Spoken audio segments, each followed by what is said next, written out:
कृषि क्षेत्र में नकदी फसल के रूप में सोयाबीन की खेती की जाती है।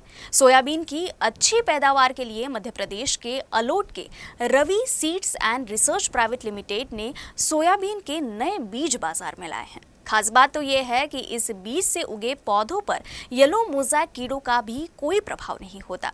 साथ ही फल लगने के बाद जल्दी झड़ते नहीं है। केवल 95 से 100 दिन में ही सोयाबीन की फसल भी तैयार हो जाती है। नमस्कार, मी सतीश यशवंतराव देशपांडे, तावशी येथील रहिवासी असून औसा तालुका लातूर जिल्ह्यामध्ये माझी शेती आहे आणि मी गेल्या वर्षी 80 एकर रवी सीड्सचं उन्नती हे बियाणं पेरलं होतं। माझ्याजवळ इतरही 2 जातीचे बियाणे होते, पण मला याचा अनुभव चांगला आला। 8 क्विंटल ते 14 क्विंटलपर्यंत मला याचा उतार आलेला आहे। कारण गेल्या वर्षी आमच्याकडे तीव्र दुष्काळ होता, पाण्याची अतिशय तीव्रता होती। त्या असताना सुद्धा अतिशय चांगल्या पद्धतीनं मला याचं उत्पादन मिळालेलं आहे आणि कुठल्याही प्रकारच्या रोगाला हे बळी पडलेलं नाही। सगळ्यात महत्त्वाचं म्हणजे येलो मोज़ॅक हा खूप कळीचा मुद्दा आता सोयाबीनच्या शेतीमध्ये आणि येलो मोज़ॅकला हे बळी पडलेलं नसल्यामुळं मला चांगलं उत्पादन आलेलं आहे आणि शेंगाची संख्या ही बुडापासून शेंड्यापर्यंत सारखी आहे आणि दाण्याचा जो आकार आहे तो खाली म्हणजे बुडाला आणि शेंड्याला जे शेंगा आहे त्याच्या दाण्याचा आकारही सारखा आहे। तरी महाराष्ट्रातील सर्व सोयाबीन उत्पादक शेतकऱ्याला माझी विनंती आहे की त्यांनी उन्नती हे रवी सीड्सचं उन्नती हे बियाणं लावावं आणि स्वतःची उन्नती करून घ्यावी। मी Ravi seeds and research private limited Alot MP येथील कंपनीमध्ये काम करतो आहे आणि आमच्या कंपनीने मागच्या वर्षीपासून बाजारामध्ये रवी सीड्सचं अलोट MPची एक चांगलं उत्पादन उन्नती ही व्हेरायटी बाजारात आणली असून शेतकऱ्यांच्या हिताची व्हेरायटी आहे।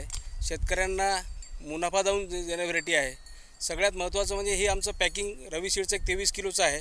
पातळ सीड लावायचं आहे। याला येलो मोज़ॅक, चारकोल रॉट ह्या मागच्या वर्षी ज्या शेतकऱ्यांनी अनुभवलेलं आहे त्यांच्याकडे अजिबात आलेलं नाही। एक क्रांतिकारक वाण असून याचा एक दाना भरपूर साईज आहे। शेंगाची संख्या 3 ते 4 आहे आणि घोषेल शेंगा लागतात आणि याच्यामुळे लव असल्यामुळे येलो मोज़ॅक, चारकोल रॉटला हे वाण बळी न पडणार आहे वाण आहे। आणि सगळ्यात महत्त्वाचं म्हणजे कंपनी जे आमचं काम करते एक शेतकऱ्याची कंपनी आहे। रवी सीड्स हे MP अलोट येथील कंपनी असून शेतकऱ्याच्या हितासंबंधीच काम करून पुढे जाणारी वाण आहे। त्यासोबत आमचे बाकीचे पण इतर वाण येतात।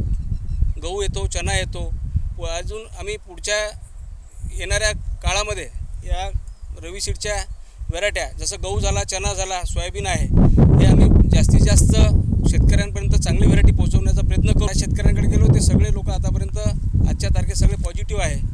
तर मागच्या वर्षी तुलनेत आज कितीतरी पटाने आमची व्हेरायटी लोकांपर्यंत स्प्रेड झालेली आहे। तर शेतकऱ्यांनी जास्तीत जास्त ही व्हेरायटी लावावी अशी मी त्यांना आग्रहाची विनंती करतो आणि आपलं उत्पादन वाढवावं अशी मी सगळ्यांना विनंती करतो। पूर्ण महाराष्ट्रातील, तेलंगणातील शेतकरी या व्हेरायटीकडे जास्त कल देत असून या शेतकरी खरोखरच शेतकऱ्याच्या हिताची कंपनी उन्नती लावा, उन्नती करा प्रगती असंच एक मंत्र आहे। तरी शेतकऱ्यांना जर असं काही वाटलं तरी पुन्हा आमचे फील्डमध्ये फिरणारे लोक कंपनीचे जे कॉन्टॅक्ट नंबर आहे त्यांच्याशी कॉन्टॅक्ट करून आम्हाला सहकार्य करावं एवढीच अपेक्षा करतो।